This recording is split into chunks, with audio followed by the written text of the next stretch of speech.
ગાંધીનગરથી સમાચાર પ્રદેશ કમલમમાં એક મહત્વપૂર્ણ બેઠકની જાણકારી સીઆર પાટીલની અધ્યક્ષતામાં મળેલી બેઠકમાં લેવાયો મોટો નિર્ણય રાજ્યમાં રાજકીય યાત્રાઓનો દોર હવે શરૂ થશે રાજ્યમાં ભાજપની તિરંગા યાત્રાનું આયોજન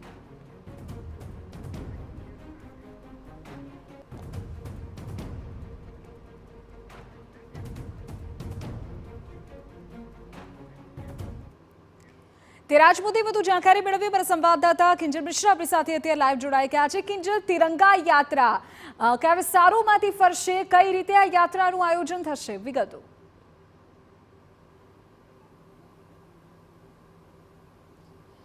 जी बिल्कुल कही शकाय कि आगामी सप्ताह गुजरात माटे राजकीय यात्राओनुं सप्ताह चौक्कस बनी रहेवानुं छे। जो तिरंगा यात्रानी वात करवामां आवे तो तिरंगा यात्रा आ सतत भाजप द्वारा प्रदेशमां त्रीजी वखत थई रही छे। केंद्र सरकारनो आ समग्र माफ करशो केंद्रीय भाजप द्वारा आखो जे कार्यक्रम हतो ए आपवामां आव्यो हतो। आ वखतनी पण वात करवामां आवे तो 10 तारीखथी तिरंगा यात्रा छे तेनी शरूआत थवानी छे। 182 विधानसभानी अंदर आ तिरंगा यात्रा छे ते योजावानी छे। 26 लोकसभामां तिरंगा यात्रा छे ते योजावानी छे અને એ જ કારણ છે કે અત્યારે બેઠક છે, બેઠકનો દોર ચાલી રહ્યો છે કે જ્યાં જે યાત્રા છે, યાત્રાના ઇન્ચાર્જ સહિત જે પ્રદેશ પ્રમુખ સાથે જિલ્લાના જે પદાધિકારીઓ છે, જિલ્લા પ્રમુખ છે, તે તમામ લોકો ઉપસ્થિત છે, તમામ ધારાસભ્યો ઉપસ્થિત છે। પરંતુ રસપ્રદ એ રહેવાનું છે કે આ વખતે ગુજરાતની અંદર ન્યાય યાત્રા વર્સિસ તિરંગા યાત્રાનો માહોલ છે તે જોવા મળવાનો છે।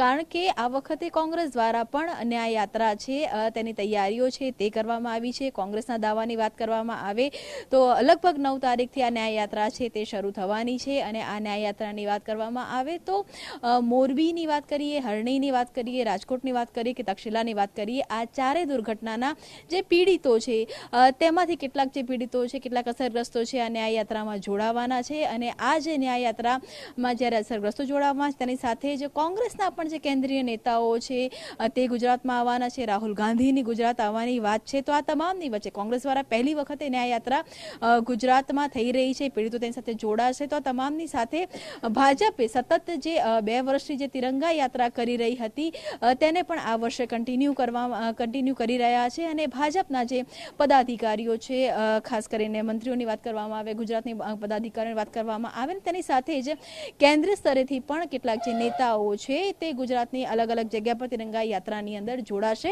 એટલે માહોલ છે કેમ કે આગામી સમયની અંદર વાત કરવામાં આવે તો ગુજરાતમાં ચૂંટણીઓ છે, એ નગરપાલિકાની ચૂંટણીઓ છે, તાલુકા પંચાયતની ચૂંટણીઓ છે, જિલ્લા પંચાયતની ચૂંટણીઓ છે।